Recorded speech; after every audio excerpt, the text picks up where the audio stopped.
درود رفقا. همیشه فکر میکردم برای درست کردن یک غذای جدید باید کلی زمان و مواد عجیب غریب داشته باشیم، ولی امروز میخوام بهتون نشون بدم که با چند قلم مواد ساده میشه یک غذای فوق‌العاده درست کرد. هم سریع آماده میشه، هم طعمش بی‌نظیره و مطمئنم میره تو لیست غذاهای همیشگیتون.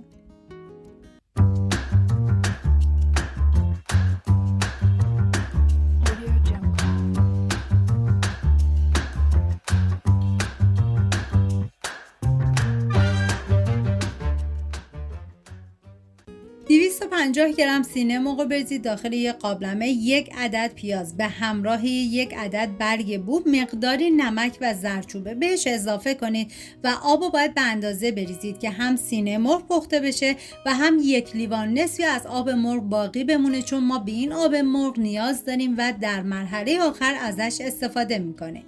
حالا من بهش زمان میدم و توی این فاصله تا سینه مرغ پخته میشه میریم سراغ بادمجون که من از 4 عدد استفاده کردم و پوستش رو میگیرم به صورت ورقه‌ای برش میزنم. به هر روشی که راحت هستی تلخی بادمجون رو بگیرید. من گذاشتم داخل یه ظرف، مقداری آب ریختم، نمک بهش اضافه کردم، به مدت 20 دقیقه میذارم کنار و بعد از اون از آب خارج میکنم و بادمجون رو کاملا خشک میکنم. و نیاز به 3 عدد کدو سبز داریم که پوستش رو بگیری به صورت ورقه‌ای برش بزنید. و اینکه این غذا برای 6 نفر در نظر گرفته شده، شما به اساس تعداد نفرات باید مواد رو کم یا زیاد کنید. و اینکه من اندازه های دقیقم داخل دیسکریپشن نوشتم. و پیاز این غذا که هرچی بیشتر باشه طعمش رو فوق‌العاده خوشمزه تر میکنه. من از 4 عدد پیاز تقریبا بزرگ استفاده کردم، به صورت اسلایسی ریز میکنم. و حالا این مواد آماده کردیم میذاریم کنار. داخل تابه من مقداری روغن سرخ کردنی ریختم و بعد از اینکه داغ شد بادمجون رو بهش اضافه میکنم و میذارم تا بادمجون کمی سرخ بشه و بعد از اون از روغن جدا میکنم. داخل تابه دیگه مقداری کره حیوانی ریختم و بعد از اینکه داغ شد پیازایی که ریز کرده بودم و بهش اضافه میکنم. هم میزنم و میذارم تا پیاز کاملا سرخ بشه. بهتون پیشنهاد میکنم اگر دنبال طعمای جدید و فوق‌العاده خوشمزه هستین حتما این غذا رو درست کنید. مطمئنم میشه پای ثابت غذای همیشگیتون. یه هم میزنم و 6 حبه سیر رو بهش اضافه میکنم و میذارم تا سیرم یه تفت خیلی مختصری بخوره.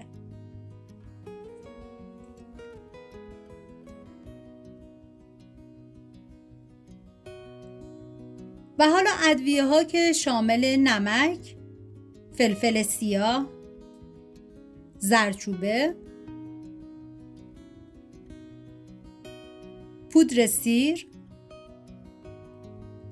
پودر تخم گشنیز و ادویه اصلی این غذا که آویشن است بهش اضافه میکنم. ببینید آویشن رو به هیچ عنوان حذف نکنید چون طعمش رو فوق العاده میکنه. هم میزنم و میذارم ادویه ها تف بخورن و عطر ادویه ها آزاد بشه. و ما برای این غذا نیاز به 5 عدد گوجه فرنگی داریم که باید پورش کنید. من از پورای آماده استفاده کردم که قبلا آموزش شد داخل کانال گذاشتم، میتونید ببینید و درست کنید و در مواقع ضروری ازش استفاده کنید. هم میزنم و بعد میذارم به مدت 5 دقیقه با حرارت کم این پوره ها کمی تف بخوره و بعد از 5 دقیقه میریم مرحله بعدی.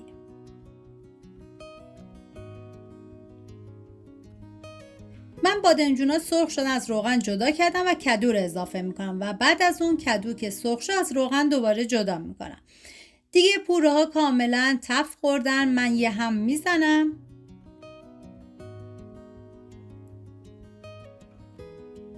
و حالا بادمجون و کدوی سرخ شده رو روی مواد میچینم. واقعا یه ترکیب عالی و فوق‌العاده خوشمزه. و حالا باید با استفاده از گوشت‌کوب دستی کاملا مواد رو با هم دیگه مخلوط کنید و بکوبید.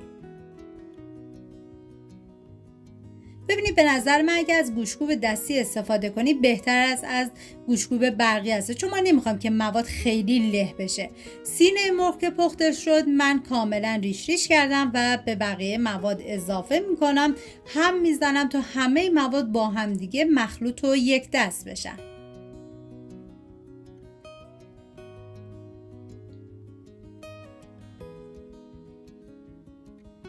واقعا جای تک تک شما دوستان عزیز خالیه. و حالا آب مرغی گفتم در مرحله آخر ازش استفاده میکنیم. توی این مرحله به بقیه مواد اضافه میکنم و هم میزنم و میذارم با شعله کم به مدت نیم ساعت این مواد کاملا بپزه و جا بیفته. حالا هم میزنم تا با هم دیگه مخلوط بشن.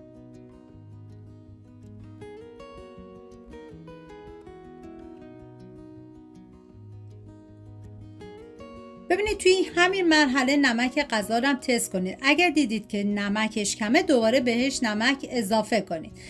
و 10 دقیقه آخر من سر تابه رو برمیدارم و چند عدد گوجه گیلاسی رو بهش اضافه میکنم. ببینید گوجه گیلاسی برای این ما در مرحله 10 دقیقه آخر اضافه میکنیم چون نمیخوام فرمش رو از دست بده، فقط میخوام که گوجه گیلاسی ها کمی نرم بشه. من هم میزنم تا با مواد مخلوط بشه و بعد از 10 دقیقه این غذا دیگه آماده است. زمان پخت این غذا تقریبا 45 دقیقه است با سرخ کردن البته کدو و بادمجون.